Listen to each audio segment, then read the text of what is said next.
sisa buangan dari suatu produk atau barang yang sudah tidak digunakan lagi, tetapi masih dapat didaur ulang menjadi barang yang bernilai. Masalah sampah di Indonesia sudah menjadi persoalan klasik yang sulit dituntaskan sejak beberapa dekade lalu. Menurut Sistem Informasi Pengelolaan Sampah Nasional atau SIPSN, Indonesia menghasilkan 36 juta ton sampah per tahun. Dengan total ini, 13,4 juta ton sampah tidak terkelola dengan baik. Berdasarkan data ini terlihat kalau cara pengelolaan sampah kita masih kurang maksimal. Di sini, aku akan ajarkan beberapa tips daur ulang sampah sederhana yang bisa kalian lakukan di rumah. Nah, tapi kalian tahu nggak sih daur ulang sampah itu apa? Jadi, daur ulang sampah adalah upaya yang dilakukan manusia untuk mengelola sampah yang dihasilkan. Tidak hanya bisa membantu mengurangi sampah, daur ulang yang tepat juga bisa menghasilkan produk yang bernilai tinggi. 5R dalam filosofi Zero Waste. Yang pertama, reuse. Reuse adalah menolak menggunakan wadah atau kemasan sekali pakai. Yang kedua adalah reduce. Reduce adalah mengurangi penggunaan bahan yang bisa merusak lingkungan. Yang ketiga, reuse. Reuse adalah menggunakan kembali sampah yang dihasilkan untuk fungsi yang sama maupun berbeda. Yang keempat, recycle. Recycle adalah daur ulang sampah secara bertanggung jawab. Yang kelima atau yang terakhir adalah rot, membusukkan sampah organik sehingga dapat digunakan sebagai kompos. Daur ulang sampah memiliki banyak manfaat loh. Beberapa manfaat yang dapat diperoleh dari aktivitas daur ulang sampah secara konsisten yaitu yang pertama, membantu mengurangi jumlah sampah yang sudah melebihi daya tampung di tempat pembuangan akhir atau TPA. Sampah yang sudah terlalu banyak berpotensi mencemari lingkungan.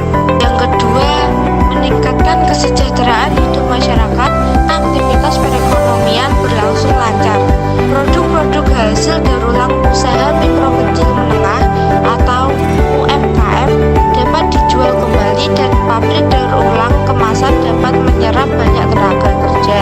Ketiga, meminimalkan risiko penyebaran penyakit akibat mikroorganisme yang terkandung dalam sampah organik. Yang keempat, menjaga kebersihan dan keindahan lingkungan karena penumpukan sampah semakin berkurang. Berbagai jenis sampah yang bisa didaur ulang. Hal pertama yang mesti kalian lakukan jika ingin memulai daur ulang sampah yaitu mengenal berbagai jenis sampah terlebih dahulu. Jenis-jenis sampah yang dapat didaur ulang adalah yang pertama, sampah organik. Misalnya dedaunan dan ranting pohon serta sisa sayuran, buah-buahan, dan makanan sisa yang mulai basi.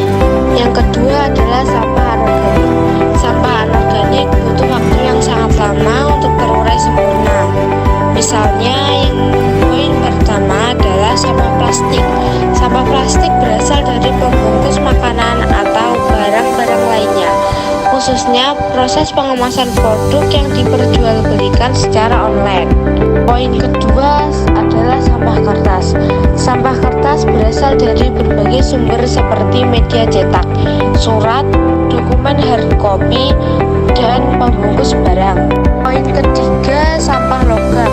Sampah logam selain kaleng kemasan makanan dan minuman, jenis sampah logam lainnya berasal dari limbah elektronik, perabotan rumah tangga, serta material konstruksi bangunan dan kapal.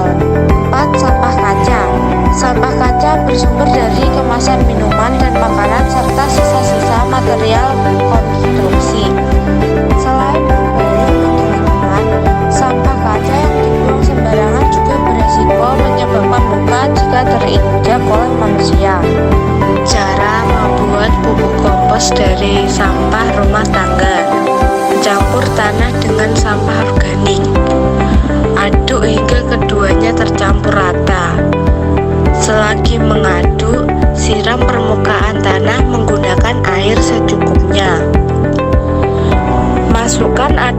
kompos ke dalam wadah atau komposter. Setelah komposter terisi penuh, tutup rapat komposter. Simpan kompos di tempat yang bersuhu ruang. Setelah beberapa minggu, kompos siap dipanen. Kompos siap digunakan. Ada banyak barang menarik yang bisa kalian buat dari proses daur ulang botol plastik, seperti daur ulang menjadi pot lucu.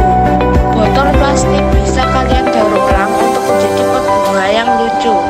Kalian cukup memotong setengah bagian botol, isi dengan tanah dan tanaman bunga kalian. Kalian juga bisa membuat celengan. Celengan bisa dengan mudah kita buat dengan menggunakan botol plastik. Buat sedikit lubang yang ada di botol sebagian tempat untuk memasukkan uang kalian. Daur ulang tempat menyimpan makanan. Botol plastik juga bisa kalian manfaatkan sebagai tempat untuk menyimpan makanan atau cemilan kecil. Jangan lupa untuk cuci bersih terlebih dahulu botol plastik ini sebelum digunakan. Kalian juga bisa mendaur ulang alat menyiram tanaman atau sprinkle. Lubangi botol plastik kecil-kecil untuk bisa dimanfaatkan sebagai